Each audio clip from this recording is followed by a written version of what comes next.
Unconditional.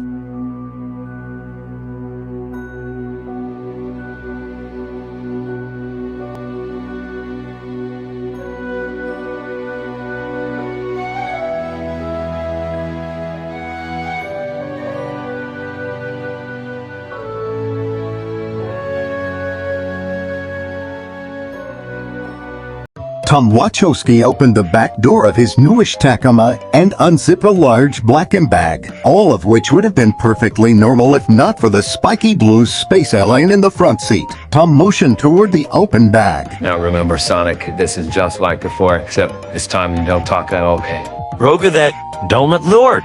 The teenage hedgehog agreed as he stepped into the bag and lay down. I'll be as silent as, oh, what's silent? A turtle, wait. No, they definitely hiss. Obviously no joke. Tom muttered under his breath, equal parts amused and concerned as he zipped up the duffel. He hefted the strap onto his shoulder and slammed the truck door shut before crossing the parking lot and moving toward the front of the hospital. Hey, here we go. This isn't Green Hills. Oh, I got it. Already, could you just hurry? It still smells terrible in here. Ever hear of Febreze? shush. Okay. Tom nodded to the information desk attendant in the main lobby and quickly moved to the elevators. He swung the bag over his other arm as the doors opened, sagging slightly under the weight. You're getting heavy, buddy. I think it's time to cut back on the chili dogs. What? How do you, maybe you're just getting old. Hey, Tom exclaimed cheerfully as an elderly woman joined them in the elevator. don't hit me. You're the one who said I was getting fat. Tom shook the bag slightly, a wide apologetic grin across his face as he nodded to the woman. Those these days, they can really make him say anything. The woman eyed him suspiciously and moved to the far corner of the tinny space, eyes flicking back to the door nervously. Finally, a chime announced their arrival, and Tom darted off and to the double doors that separated them from Maddie. Inside the artificial darkness of his gimbag cocoon, Sonic the Hedgehog swallowed the butterflies threatening to burst from his throat and was markedly silent. Truthfully, he was terrified. The past 2 years of his life had been so good, too good. He'd been welcomed into the Wachowski home, had a bed that was actually above ground and didn't smell of mildew and dirt. He had things that weren't just permanently borrowed. He had Tom and Maddie, and actual movie nights where he sat between them on the couch, the almighty holder of the popcorn bowl, not the strange uninvited lurker peeking through windows. He had shoes whose soles still had tread.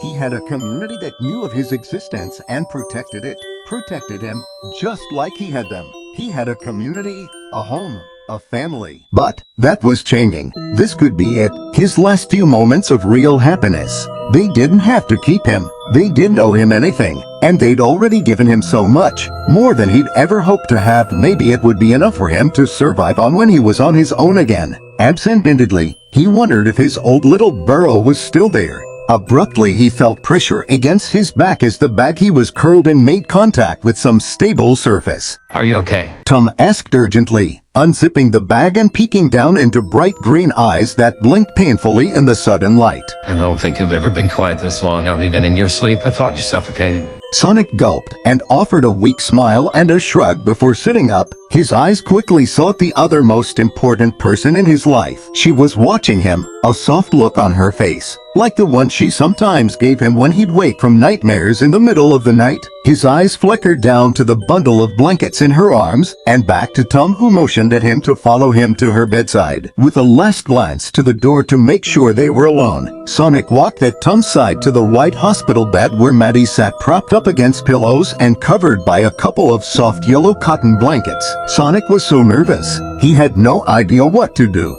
Did he say congratulations and let them know he would always look out for them and then leave? Did he wait for permission to do something? Did he? Come here, Maddie said, patting the space next to her on the bed. Sonic glanced up at Tom, who smiled at him and gave him an encouraging nod. Carefully, he pulled himself up and onto the blankets. Maddie held her free arm out, and he hesitantly twisted around so that she held him against her. And finally, he peered his head over, just enough to see a tiny little button nose peeking from a blue and pink striped blanket. Tinny, so tinny, unexpectedly tinny. Sonic tilted his head and tried to look a little closer. Pink-tinged chubby cheeks, eyes swooshed shut in peaceful slumber, and a mess of dark hair. Delicate little fingers curled around the edge of the blanket, and Sonic found himself reaching out without thinking to touch them gently, reflexively. Those tinny fingers gripped his finger, and Sonic grinned widely. They were strong. We named her Cora. Sonic glanced up at Tom.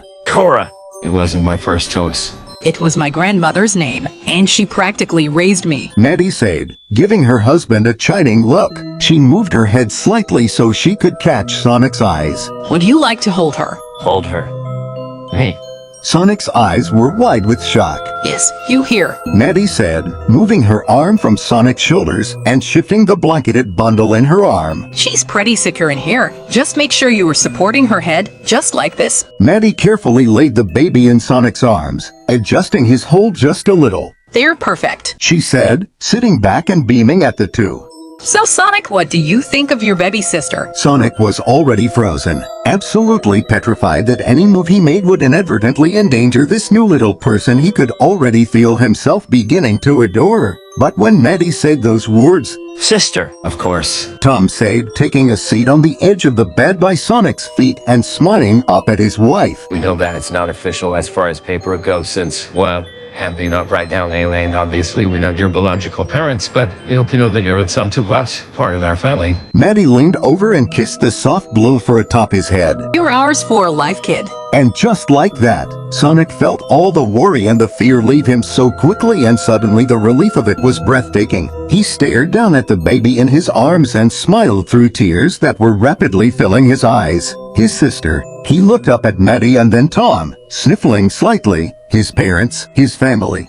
He was a part of them, just as they were him. Even if he was separated from them, he would always feel their unconditional love wrapped around him like a security blanket, leaving him warm and safe and secure. And never alone, never again.